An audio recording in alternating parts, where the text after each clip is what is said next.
بسم اللہ الرحمن الرحیم۔ السلام علیکم ویورز۔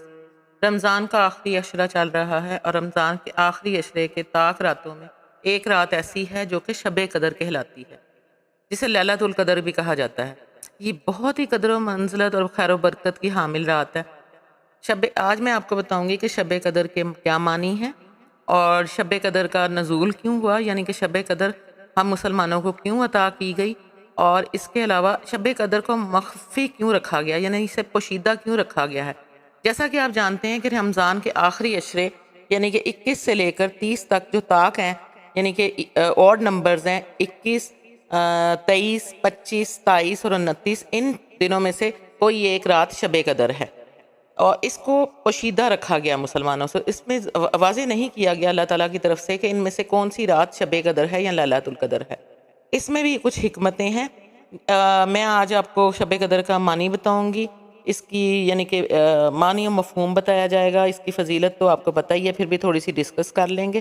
اور اس کے علاوہ اس کو پوشیدہ کیوں رکھا گیا، یعنی کہ اس کو ظاہر کیوں نہیں کیا گیا کہ ان 5 راتوں میں سے، ان 5 طاق راتوں میں سے جو کہ رمضان کے آخری عشرے میں آتی ہیں، ان میں سے کون سی رات شب قدر ہے، اس کو بھی آپ کو واضح کروں گی۔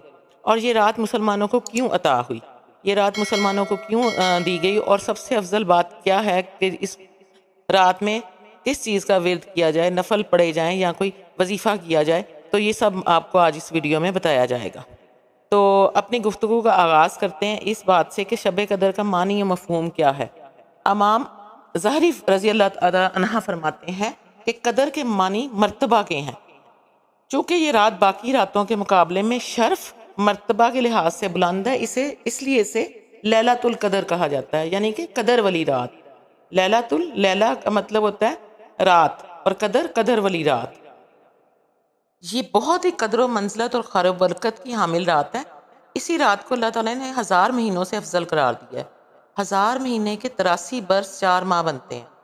جس شخص کی یہ ایک رات عبادت میں گزری، اس نے 83 برس 4 ماہ کا زمانہ عبادت میں گزار دیا، اور زیادہ تر 80 برس کا زمانہ کم از کم ہے، یعنی کہ یہ کم از کم زمانہ ہے، کیونکہ خیر من الف شہر کہہ کر اس امر کی طرف اشارہ فرمایا گیا ہے کہ اللہ کریم جتنا زیادہ اجر عطا فرمانا چاہے گا عطا فرما دے گا۔ اس اجر کا اندازہ انسان کے بس سے باہر ہے۔ بہنوں اور بھائیوں، کیا آپ کو معلوم ہے کہ یہ شب قدر ہمیں کیوں عطا کی گئی ہے؟ اس کے عطا ہونے کا سب سے اہم سبب نبی کریم صلی اللہ علیہ وآلہ وسلم کی ہماری امت پر شفقت اور آپ صلی اللہ علیہ وسلم کی غمخواری ہے۔ موطا امام مالک میں ہے کہ جب رسول پاک صلی اللہ علیہ وآلہ وسلم کو سابقہ لوگوں کی عمروں سے آگاہ فرمایا گیا، تو آپ صلی اللہ علیہ وآلہ وسلم نے ان کے مقابلے میں اپنی امت کے لوگوں کی عمر کو کم دیکھتے ہوئے یہ خیال فرمایا کہ میری امت کے لوگ اتنی کم عمر میں سابقہ امتوں کے برابر عمل کیسے کر سکیں گے۔ چنانچہ آپ صلی اللہ علیہ وآلہ وسلم کو لیلۃ القدر عطا فرما دی گئی، جو 1000 مہینے سے افضل ہے۔ اس کی تائید حضرت ابن عباس سے منقول روایت سے بھی ہوتی ہے کہ آپ صلی اللہ علیہ وآلہ وسلم کی بارگاہ اقدس میں بنی اسرائیل کے ایک ایسے شخص کا تذکرہ کیا گیا جس نے 1000 ماہ تک اللہ تعالیٰ کی راہ میں جہاد کیا تھا۔ تو آپ صلی اللہ علیہ وآلہ وسلم نے اس پر تعجب کا اظہار فرمایا اور اپنی امت کے لیے آرزو کرتے ہوئے جب یہ دعا کی کہ اے میرے رب، میری امت کے لوگوں کی عمریں کم ہونے کی وجہ سے نیک اعمال بھی کم ہوں گے، تو اس پر اللہ تعالیٰ نے شب قدر عنایت فرمائی۔ لیلۃ القدر حضور صلی اللہ علیہ وآلہ وسلم کی امت کی خصوصیت ہے۔ مفسرین کرام لکھتے ہیں کہ پہلی امتوں میں عابد اسے قرار دیا جاتا تھا جو 1000 ماہ تک اللہ تعالیٰ کی عبادت کرتا، لیکن نبی کریم صلی اللہ علیہ وآلہ وسلم کے صدقہ میں اس امت کو یہ فضیلت حاصل ہوئی کہ ایک رات کی عبادت سے اس سے بہتر مقام حاصل کر لیتی ہے۔ سابقہ امتوں کا عابد شخص وہ ہوتا جو 1000 ماہ تک اللہ تعالیٰ کی عبادت کرتا تھا، لیکن اس کے مقابلے میں اللہ تعالیٰ نے اس امت کے افراد کو یہ شب قدر عطا کر دی، جس کی عبادت 80,000 ماہ سے بہتر قرار دی گئی ہے۔ گویا یہ نعمت، یہ عظیم نعمت جو ہے، یہ بھی سرکار دو جہاں صلی اللہ علیہ وآلہ وسلم کی غلامی کے صدقے میں امت کو نصیب ہوئی ہے۔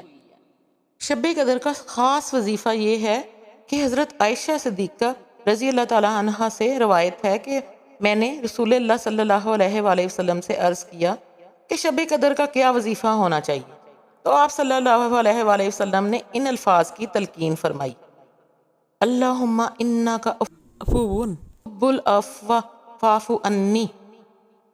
اس کا مفہوم یہ ہے کہ اے اللہ تو معاف کر دینے والا اور معافی کو پسند فرمانے والا ہے، بس مجھے بھی معاف کر دے۔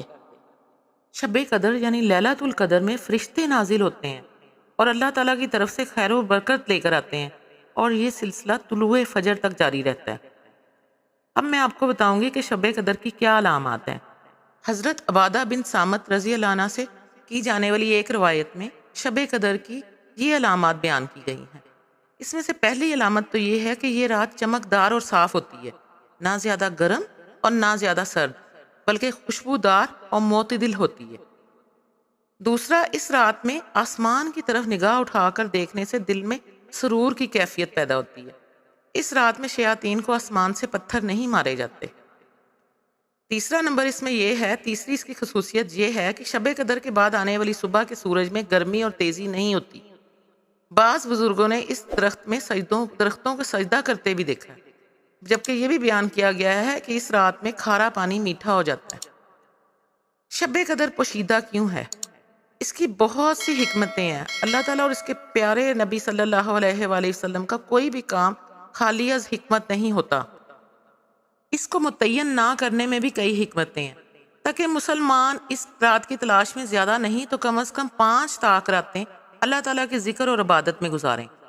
اگر رات متعین کر دی جاتی کہ اس رات شب قدر ہے، یعنی 21 کو ہے، 23 کو ہے، 25، 27 یا 29 کو ہے، تو لوگ صرف اسی رات کو جاگتے اور عبادت کرتے۔ نیز اگر اس رات کو مقرر کر دیا جاتا تو اسے ذکر و عبادت میں گزارنے والے تو اجر عظیم کے مستحق قرار پاتے، لیکن اسے گناہوں میں صرف کرنے والے بھی سنگین سزا میں مبتلا کیے جاتے، کیونکہ انہوں نے شب قدر کو جانتے ہوئے اسے اللہ کی نافرمانی میں ضائع کر دیا۔ اسی لیے یہ بھی رحمت خداوندی ہے کہ اسے پوشیدہ رکھا گیا، تاکہ اگر کوئی بد نصیب بے خبری میں اس رات کو گناہوں کی بھینٹ چڑھتا ہے تو اس کے حصے میں ایک رات کے گناہ ہی لکھے جائیں، اور جو لوگ اس رات عبادت کریں ان کے حصے میں بہت زیادہ عبادتیں کرنے کا ثواب آئے۔ اگر اس رات کو مخفی نہ رکھا جاتا تو عمل کی راہ مسدود ہو جاتی اور اسی رات کے عمل پر اکتفا کر لیا جاتا۔ ذوق عبادت میں دوام کی خاطر اس کو آشکار نہیں کیا گیا۔ اس کے علاوہ دیگر اہم مخفی امور مثلا اسم اعظم، جمعہ کے روز قبولیت دعا کی گھڑی کی طرح اس رات کو بھی مخفی رکھا گیا، یعنی کہ جس طرح جمعے کے دن جو قبولیت کی دعا کی قبولیت کی گھڑی ہے اس کو بھی مخفی رکھا گیا ہے، اور اسم اعظم بھی مخفی ہے، اسی طرح اس رات کو بھی مخفی رکھا گیا ہے۔ اور اگر کسی مجبوری کی وجہ سے کسی انسان کی وہ رات رہ جاتی ہے تو شاید اس صدمے کا ازالہ ممکن نہ ہوتا اگر اللہ تعالیٰ کی طرف سے پہلے سے بتا دیا جاتا کہ ان 5 راتوں میں سے کون سی رات شب قدر کی رات ہے، تو اگر کسی مجبوری کی وجہ سے کوئی انسان اس رات کو عبادت نہ کر پاتا تو اس کو اس کا بہت زیادہ صدمہ لگتا۔ اور اللہ تعالیٰ کو چونکہ اپنے بندوں کے رات کے اوقات میں جاگنا اور بیدار رہنا محبوب ہے، اسی لیے رات متعین نہ فرمائی تاکہ اس کی تلاش میں بندے مختلف راتیں یعنی متعدد راتیں اللہ تعالیٰ کی عبادت میں گزاریں۔ عدم تعین کی وجہ سے گناہ گاروں پر شفقت بھی ہے، کیونکہ علم کے باوجود اس رات میں گناہ سرزد ہوتا تو اس سے لیلۃ القدر کی عظمت مجروح ہونے کا جرم بھی لکھا جاتا۔ تو اس طرح یہ کچھ حکمتیں ہیں جو کہ مختلف کتابوں میں بیان کی گئی ہیں، جن میں سے کچھ میں نے آپ کو یہاں پر عرض کی۔ ابن ماجہ میں ایک روایت ہے کہ سیدہ عائشہ صدیقہ رضی اللہ عنہ فرماتی ہیں کہ سرکار دو عالم صلی اللہ علیہ وآلہ وسلم رمضان المبارک کے آخری عشرہ میں باقی دنوں سے بہت زیادہ کوشش فرماتے تھے۔ شب قدر وہ رات ہے کہ جو ایمان والوں کے لیے مغفرت اور رحمت کا پیغام لے کر آتی ہے۔ اس رات میں اللہ کی محبت کے دروازے کھلے ہوتے ہیں، جو رزق مانگتا ہے اس کو رزق عطا کیا جاتا ہے، جو عافیت مانگتا ہے اس کو عافیت عطا کی جاتی ہے، اور جو صحت کا سوال کرتا ہے اللہ تعالیٰ کی بارگاہ سے اس کو صحت کا تحفہ عطا ہوتا ہے، جو خیر و برکت اور بھلائی مانگتا ہے اس کو خیر و برکت اور بھلائی عطا کی جاتی ہے۔ اگر کوئی بے اولاد اس عظیم رات میں اولاد کے لیے دستے سوال دراز کرتا ہے تو اس کو اولاد کی نعمت سے مالا مال کیا جاتا ہے۔ یہ وہ معظم رات ہے جو اللہ تعالیٰ اپنی شان کے مطابق جس میں جلوہ گر ہوتے ہیں، اور دوسری طرف رشتے روئے زمین پر ہر گلی ہر کوچے میں پھیل جاتے ہیں، اور اللہ کی رحمت پکار پکار کر کہہ رہی ہوتی ہے کہ ہے کوئی بخشش طلب کرنے والا تاکہ میں اس کو بخش دوں، ہے کوئی مغفرت چاہنے والا کہ اس کو معاف کر دوں۔ یہ عمل طلوع فجر تک جاری رہتا ہے۔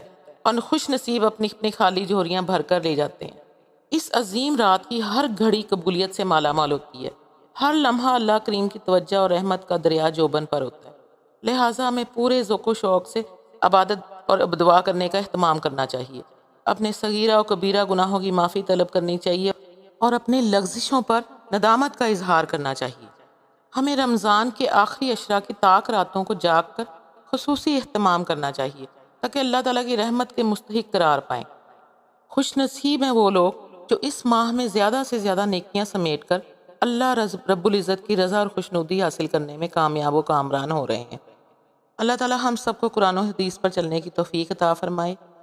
اگر میری یہ ویڈیو آپ کو اچھی لگی ہو، یہ میری چھوٹی سی ایک کوشش ہے، تو اس ویڈیو کو لائک کر دیجیے گا، میرے چینل کو سبسکرائب کر دیجیے گا، اس سے میری حوصلہ افزائی ہوتی ہے۔